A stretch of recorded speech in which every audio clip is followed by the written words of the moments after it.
ఆయన అడుగుతున్నది ఒక మనుష్యుడి గురించి అడుగుతున్నారు వాల్మీకి మహర్షి. ఒక మనుష్యుడై ఉండాలి, ఆయన గుణవాన్, గుణములతో కూడినటువంటి వాడై ఉండాలి, వీర్యవాన్, చేతిలో కోదండం పట్టుకోవాలి. శ్రీ మహావిష్ణువు సుదర్శన చక్రాన్ని ప్రయోగించినట్టు అలవోకగా సుదర్శన చక్రాన్ని ప్రయోగించి రాక్షస సంహారం చేసేటటువంటి వాడు కాకూడదు. తాను కూడా అలిసిపోవాలి, తన మీద కూడా బాణములు వచ్చి పడాలి, తన వక్షస్థలమునకు కట్టుకున్నటువంటి కవచము కూడా పిట్లిపోవాలి, తన ఒంటికి బాణములు తగిలి నెత్తురు ఏరుగా పారాలి, అవసరమైతే భూమి మీద పడిపోవాలి. ఇంత జరిగినా లక్ష్య పెట్టకుండా శత్రువుల్ని కొట్టగలగాలి, తన కార్యాన్ని సాధించుకోగలగాలి. చేతిలో కోదండముండగా ఎదురుగుండా ఉన్నటువంటి శత్రువుల సంఖ్యతో నిమిత్తం లేదు. దీపం మీద పడినటువంటి దీపపు పురుగుల్ని కాల్చినటువంటి దీపంలా శత్రువుల్ని తుదముట్టించగలిగినటువంటి అప్రమేయమైనటువంటి పరాక్రమం ఉన్నవాడై ఉండాలి. అటువంటి వాడున్నాడా? ఇది వీర్యవాన్. గుణములున్నవాడున్నాడా? కళ్యాణ గుణములున్నవాడు వీర్యవాన్. కోన్వస్మిన్ సాంప్రతంలోకే గుణవాన్ కస్య వీర్యవాన్ ధర్మజ్ఞశ్చ. అపారమైనటువంటి పరాక్రమం ఉంది, కానీ ధర్మం పాటించాడు. ఎందుకని? అదే కాలమనందు రావణాసురుడు ఉన్నాడు. ఆయన పౌరుష పరాక్రమాలు కూడా ఏం తక్కువ కావు, కానీ ధర్మం పాటిస్తాడా? పాటించడు. ఇహ సంతో నవాసంతి తతో వా నానువర్తసే తథాహి విపరీతాతే బుద్ధిరాచారవర్జిత అని అడిగింది రామాయణంలో సుందరకాండలో సీతమ్మ తల్లి. వాడికి తెలియదా? తెలుసు కానీ ఆచరించడు. అందుకని ధర్మం అంటే ఏమిటి? శాస్త్ర విరుద్ధము లోక దూష్యం, శాస్త్ర దూష్యము లోక విరుద్ధము కానిది ఏది ఉంటుందో దాన్ని ధర్మం అని పిలుస్తారు. ధర్మజ్ఞశ్చ అన్నారు, చకారం వేశారు. ధర్మము అధర్మము రెండూ తెలిసి ఉండాలి. ఎందుకు తెలిసి ఉండాలి? అధర్మం తెలిస్తే అధర్మాచరణము చేస్తున్నటువంటి వ్యక్తిని దిద్దుబాటు చేయడానికి ప్రయత్నం చేస్తారు. లొంగనప్పుడు నిగ్రహిస్తాడు. నిగ్రహించడానికి పరాక్రమం ఉండాలి. ధర్మం యొక్క స్వరూపం తనకి తెలిసి ఉండాలి. అందుకని ధర్మాధర్మముల యొక్క రెండింటి స్వరూపము తెలుసున్నవాడై ఉండాలి. ఆ ధర్మం గురించి విశేషమైనటువంటి అవగాహన కలిగినటువంటి వాడై ఉండాలి. అటువంటి వాడై ఉన్నాడా ఎవరైనా? అందుకని వీర్యమున్నవాడై ఉండాలి. ధర్మజ్ఞశ్చ కృతజ్ఞశ్చ. ఇంత ధర్మం తెలుసున్నా, ఇంత వీర్యవంతుడైనా చేసిన ఉపకారమును మరిచిపోనివాడై ఉండాలి. చిన్న ఉపకారం ఎవరైనా చేశారా? ఎంతవారండి మీరెంతవారండి అని కృతజ్ఞత ప్రకటించగలగాలి. అందుకే మీకు రామాయణంలో శృంగిబేరపురము అని పేరు దానికి. గుహుడు పరిపాలించినటువంటి నగరానికి. శృంగిబేరపురం అంటే ఏమిటో తెలుసా అండి? దారుణాతి దారుణమైన కృత్యములు చేసేటటువంటి స్థలము అని పేరు. ఎందుకని అంటే శృంగిబేరపురంలో గుహుడు ఏం చేస్తాడంటే లేళ్ళు, జింకలు మొదలైనటువంటి వాటి బొమ్మలు తీసుకొచ్చి పెడతాడు.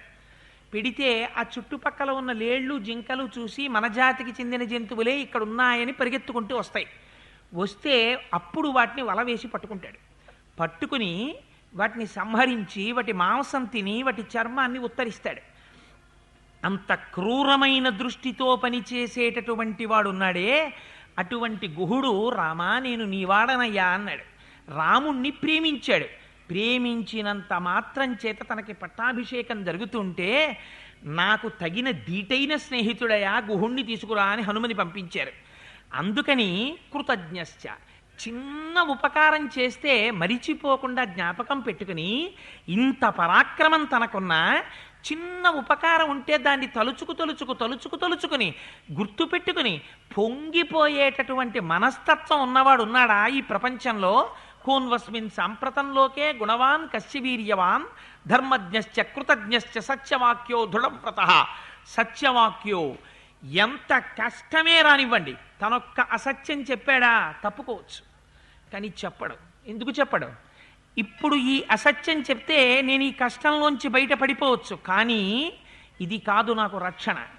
నేను ఇప్పుడు సత్యమే చెప్పి కష్టమే వచ్చినా శాశ్వతముగా నన్ను సత్యము రక్షిస్తుంది. ఎందుకని?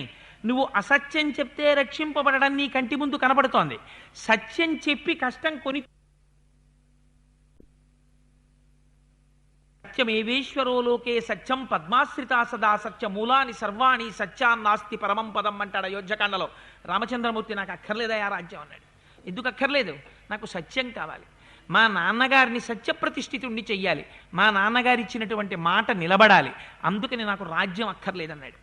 ఎన్ని కష్టాలొచ్చి మీద పడిపోనివ్వండి, ఎన్నడూ అసత్యం పలకలేదు, ఎన్నడూ సత్యాన్ని విడిచిపెట్టలేదు. అటువంటి వాడున్నాడా ప్రపంచంలో? అందుకని కోన్వస్మిన్ సాంప్రదం లోకే గుణవాన్ కశ్చ వీర్యవాన్ ధర్మజ్ఞశ్చ కృతజ్ఞశ్చ సత్యవాక్యో దృఢవ్రత. తాను ఒక మాట అన్నాడా, ఒక పని మొదలు పెట్టాడా, ఏది ఏమైపోనివ్వండి ఆ పని జరిగి తీరవలసిందే. ఇంకా ఆగడం కానీ, లేకపోయినట్టయితే అవాంతరం వచ్చిందని భయపడిపోవడం కానీ, లేకపోతే మొదలుపెట్టినటువంటి పని చాలా సంతోషంగా మొదలుపెట్టేసి రోజు రోజుకి కృషించిపోయి బెంగ పెట్టేసుకుని వెనుక్కి తీయడం కానీ, ఇటువంటి లక్షణాలు ఉన్నవాడా? లేకపోతే తానొక పనిని మొదలు పెడితే అకుంఠిత దీక్షతో ఎన్ని కష్టాలు రానివ్వండి ఆ కష్టాల్ని అధిగమించి దాటి వెళ్ళగలిగిన వాడా? సముద్రం ఉందయ్యా ఎదరా, సముద్రం దాటాలి ఇన్ని కోట్ల వానరాలన్నారు, దాటుతాను సముద్రం అన్నాడు. ఇది కాంచన లంకయ త్రికూటాచల పర్వతం మీద ఉంటుంది, దాన్ని కొట్టాలన్నారు, కొడతానన్నాడు. దశకంఠుడు సామాన్యుడు కాడన్నారు, మట్టు పెడతానన్నాడు. ఇది కాదు విచిత్రం, తన వైరి బతికొండగా విభీషణుడికి పట్టాభిషేకం చేశాడు లంకారాజ్యానికి. మాట నిలబెట్టుకోవాలి, ఇది దృఢవ్రత. అటువంటి వ్రతం అలా తన మాట నిలబెట్టుకుని సాధించుకోగలిగిన శక్తి కలిగిన వాడు ప్రపంచంలో ఉన్నాడా? దృఢవ్రత. అందుకని కోన్వస్మిన్ సాంప్రదం లోకే గుణవాన్ కశ్చ వీర్యవాన్ ధర్మజ్ఞశ్చ కృతజ్ఞశ్చ సత్యవాక్యో దృఢవ్రత. చారిత్రేణ చకోయుక్త సర్వభూతేషు కోహిత. చారిత్రేణ చకోయుక్త, చారిత్రము కలిగినటువంటి వాడై ఉండాలి. ఎందుకని? మిగిలినటువంటి ప్రాణులకి మనిషికి ఒక్కటే తేడా ఉంటుంది. ఏది చూస్తారు? చారిత్రమును చూస్తారు. ఎప్పుడు చూస్తారు? అన్ని ప్రధానమైన విషయాల్లోనూ చారిత్రమే చూస్తారు. ఉద్యోగం ఇవ్వాలనుకోండి, మీకు తెలుసున్న వాళ్ళు ఇద్దరి పేర్లు ఇవ్వండి, మీరు ఎటువంటి వారో కనుక్కుంటా ఉంటారు. మీ ఇంట్లో ఆడపిల్లని వివాహం చేసుకోవాలనుకోండి, మీ చారిత్రం చూస్తారు, మీరు ఎటువంటి వారో చూస్తారు. అందుకని నడువడి చాలా ప్రధానం. తనకి తెలిసుండడం వేరు, తెలుసున్న దాన్ని నిత్య జీవితంలో అనుష్ఠానంలో పెట్టడం వేరు. రావణాసురుడికి ధర్మం తెలియదా? రావణాసురుడు వేదం చదువుకోలేదా? అన్నీ తెలుసు, కానీ అనుష్ఠానంలో ఉంటుందా? ఉండదు. తెలియడం వేరు, తెలుసున్న దాన్ని నిత్య జీవితంలో అనుభవంలో పెట్టడం వేరు. ఎంతో కష్టం వచ్చి మీద పడిపోతే పక్కకెళ్ళి కూర్చుని సంధ్యావందనం చేశాడు రామచంద్రమూర్తి. నిత్యాగ్నిహోత్రీకుడై పల్లేరుకాయలు ముళ్లతో కూడినటువంటి అరణ్యంలో చెప్పులు లేకుండా పాదుకలు లేకుండా ఆ అగ్నిహోత్రాన్ని భుజాలకి తగిలించుకొని మహానుభావుడు 14 సంవత్సరాలు అరణ్యాల్లో నడిచెళ్ళాడు. అందుకని చారిత్రేణ చకోయుక్త, ఇటువంటి నడువడి కలిగినటువంటి వాడు, తను అన్న మాటకి నిలబడి సత్ప్రవర్తన కలిగినటువంటి వాడు ఉన్నాడా? సర్వభూతేషు కోహిత. తన తోబుట్టువుల యొక్క క్షేమాన్ని కోరుకోవడం, తన రాజ్యం క్షేమాన్ని కోరుకోవడం, తన తల్లిదండ్రుల క్షేమాన్ని కోరుకోవడం పెద్ద గొప్పేం కాదు. అవశ్యాన్ని శరీరాన్ని అందరి డబ్బు నాకే రాని పూజ ప్రతివాడు చేస్తాడు. ఏది గొప్ప? సర్వభూతేషు కోహిత. అన్ని ప్రాణులలో ఉన్నది బ్రహ్మమే అని గుర్తిరిగి లోపల సమస్త ప్రాణుల యొక్క హితమును కోరుకునేటటువంటి వాడై ఉంటాడా? అన్ని ప్రాణులు సుఖంగా ఉండాలని కోరుకునేటటువంటి లక్షణం ఉన్నవాడా? సర్వభూతేషు కోహిత. విద్వాన్ కహ. విద్వాన్ అంటే తాను తెలుసుకోవలసినటువంటి విషయములనన్నింటినీ తెలుసుకున్నవాడై ఉన్నాడా? ఎలా తెలుస్తాయి విషయాలు? గురువుల యొక్క శుశ్రూష చేసినటువంటి వారికి మాత్రమే తెలుస్తాయి. అందుకని గురువుల యొక్క శుశ్రూష చేసి తెలుసుకున్నవాడా? విద్వాన్ కహ. కస్సమర్థశ్చ. తనకి తెలియడం వేరు, తెలుసున్న దాన్ని అమలులో పెట్టి నడిపించడం వేరు. ఎందుచేత? ధనుర్వేదం అంతా తెలిసి ఉండొచ్చు, కానీ యుద్ధరంగంలోకి వచ్చేటప్పటికి పారిపోయేటటువంటి భీరు అనుకోండి. ఉత్తర కుమారుడు కూడా క్షత్రియ వంశంలో జన్మించాడు, యుద్ధరంగంలో నిలబడగలిగాడా? సైన్యాన్ని చూస్తేనే వెనకంజ వేసి పారిపోయాడు. అందుకని తనకి జ్ఞానం ఉండడం వేరు, తనకి విషయాలు తెలిసి ఉండడం వేరు. వాటిని అమలు చెయ్యడం దగ్గరికి వచ్చేటప్పటికి భయం లేకుండా తాను నాయకత్వం వహించి ఈ పనిని చేయించడంలో సమర్థుడై ఉండాలి. ఆయన వెనక వెళ్ళిన వారు ఎవరండి? వానరములు, లాంగూలములు, భల్లూకములు, కొండముచ్చులు ఇవన్నీ వెళ్ళాయి. ఇన్ని కొన్ని కోట్ల కోట్ల కోట్ల కోట్లు. మీరు కిష్కింధకాండలో విందురు కానీ ఇన్ని కోట్లు అసలు లెక్కలేదు. అన్ని కోట్లు, భూమండలం అంతా నిండిపోయేవి. అన్ని కోట్ల వానరములు వచ్చాయి. కోతి అంటేనే చపలచిత్వానికి మారుపేరు. సముద్రం మీద సేతువు కట్టినప్పుడు వాల్మీకి మహర్షి వర్ణిస్తారు యుద్ధకాండలో విందురు కానీ, ఇంత సేతువు కట్టి నడవండ్రా అంటే పిల్లలు చూడండి, పడవ ఎక్కించి కూర్చోబెడితే పడవ మధ్యలో కూర్చోడు వాడు, పడవ ఒడ్డున కూర్చుని నీళ్లలో చెయ్యెడతాడు. అలా వాళ్ళు సేతు అంచుల మీద పరిగెడుతుండేవారు వానరులు. ఇటువంటి వాళ్ళందరినీ కూడా వెనక పెట్టుకుని వీళ్ళందరినీ ఒక మాట మీద నడిపిస్తూ రాముడన్న భయం నిలబెట్టి సీతమ్మ తల్లిని అగ్నిహోత్రంలో ప్రవేశింపచేసేటప్పుడు రామచంద్రమూర్తి యొక్క కన్నులలో ఉన్న ఎరుపుతనాన్ని చూసి ఇన్ని కోట్ల మంది వానరులు తమ్ముడు లక్ష్మణుడు మాట్లాడలేకపోయాడు. ఇది సమర్థశ్చ. అలా అమలు చేయగలడా? కస్సమర్థశ్చ కశ్చైక ప్రియదర్శన. ఎన్ని మాటలు చూడనివ్వండి, మళ్ళీ చూస్తుంటే అబ్బా ఏమందం ఏమందం అనిపిస్తున్న. దీని సౌందర్యం అంటారు. అందం అంటే ఒకసారి చూస్తే చాలా బాగుందండి అని వెళ్ళిపోబుద్ధి. ఎన్ని మాటలు చూడండి, ఎన్ని రకాలుగా చూడండి, బా ఎంత బాగుందో ఎంత బాగుందో ఎంత బాగుందో అనిపిస్తుంది. ఈ సౌందర్యం ఈ అలా చూసిన కొద్దీ చూడాలనిపించేటటువంటి తత్వం బాహ్యంలో ఉన్నటువంటి అందం వల్ల రాదు. ఇది దేనివల్ల వస్తుంది? లోపల ఉండేటటువంటి సాత్వికమైనటువంటి ప్రవృత్తి ముఖంలో శరీరంలో తాండవిస్తే వస్తుంది. అందుకే ఒక్కొక్క వ్యక్తి కనపడ్డారనుకోండి, వెంటనే వెళ్ళి అయ్యా నమస్కారం అండి బాగున్నారా అని పిలవబుద్ధి వేస్తుంది. ఒక్కొక్కరు అట్నుంచి వస్తున్నారనుకోండి, మనకు పని లేకపోయినా ఈ సందులోకి వెళ్ళిపోతాం. ఎందుకు వెళ్ళిపోతాం అంటే వాడు వస్తేనే భయం. అలా ఉండకూడదు. ఇది కస్సమర్థశ్చ కశ్చైక ప్రియదర్శన. అన్ని కాలముల యందు ఎప్పుడు చూసినా ఎంత అందం ఎంత అందం అనిపించాలి. ఎవరికి? తనకి విరోధులైన వారికి కూడా. శూర్పణక చూసింది, ఏమందగాడంది.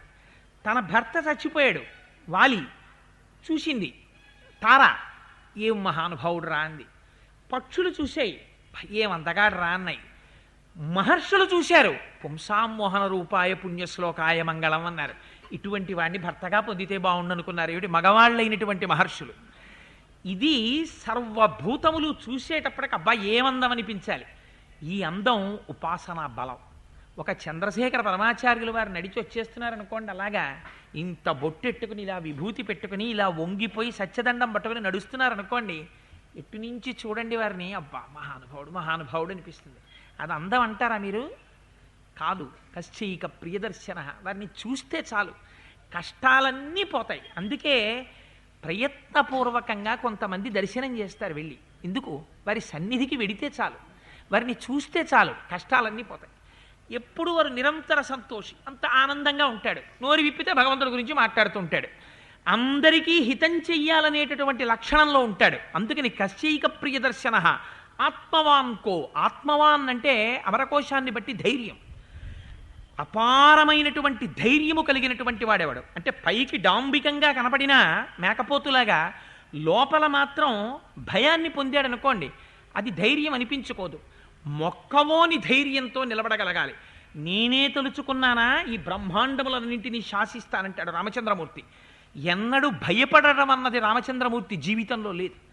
ఇది ధైర్యం. ఆత్మవాన్కో జితక్రోధో. ఇది చాలా కష్టం. అక్కడ వేసినటువంటి మాట చూడండి. మహర్షి ఏం అమాయకంగా అడగలేదు. వాల్మీకి మహర్షి ఎంత గొప్ప గొప్ప మాటలు వేశారో చూడండి. శిష్యుడు గురువుని ప్రశ్న వేస్తే ఎంత అందంగా ప్రశ్న వెయ్యాలో చూపిస్తున్నారు. ఈ ప్రశ్నలోంచి 24,000 శ్లోకాల రామాయణం పుట్టింది. అంటే ఎంత గొప్ప ప్రశ్నో చూడండి. అది జితక్రోధో. ఏం క్రోధో అన్న మాట వాడడం ఎందుకు? క్రోధ అంటే కోపము కన్నా తీవ్రమైన స్వరూపానికి క్రోధమని పేరు. ఉత్తమే క్షణకోపశ్చా మధ్యమే ఘటికాత్రయం అధమే స్యాదహోరాత్రం పాపిష్టే మరణాంతక. ఒక్కొక్కడు ఉంటాడు, ఎప్పుడో జరిగిపోయిన విషయాన్ని చచ్చిపోయే వరకు తలుచుకు తలుచుకు తలుచుకు తలుచుకు బెంగపెట్టేసుకుని ఓ హరుస్తూనే ఉంటాడు. ఎప్పుడో అయిపోయిన విషయం ఇప్పుడు ఎందుకు అలరి? అంటే క్రోధం దీర్ఘకాలం ఉంటుంది. అది అలా ఉంది అంటే ఏమిటి దానికి గుర్తు? కామ ఉంది వెనకాతల. వాడికి కోరిక ఉంది, కోరిక తీరలేదు, క్రోధం పుట్టింది. అంటే ఇప్పుడు జితక్రోధో, క్రోధాన్ని జయించాడా అంటే వెన్ని జయించినట్టు అరిషడ్వర్గములను జయించాడు. కామ క్రోధ లోభ మద మోహ మాత్సర్యములు ఆరింటినీ జయించినటువంటి వాడై ఉన్నాడా? అందుకని జితక్రోధో. అందుకని కశ్చైక ప్రియదర్శన ఆత్మవాన్కో జితక్రోధో ద్యుతిమాన్కో ననసూయక. ద్యుతిమాన్ అపారమైనటువంటి కాంతి కలిగినటువంటి వాడై ఉండాలి. ఈ కాంతి ఎక్కడి నుంచి వస్తుంది? ఉపాసన బలంలోంచి వస్తుంది. తను నమ్మిన సిద్ధాంతం పట్ల తనకున్న విశ్వాసంలోంచి వస్తుంది. తను అనుసరించవలసినటువంటి ధర్మము పట్ల వైక్లభ్యము లేని స్థితిలోంచి వస్తుంది. అందుకని అటువంటి వాడై ఉన్నాడా? అందుకని ద్యుతిమాన్కో ననసూయక.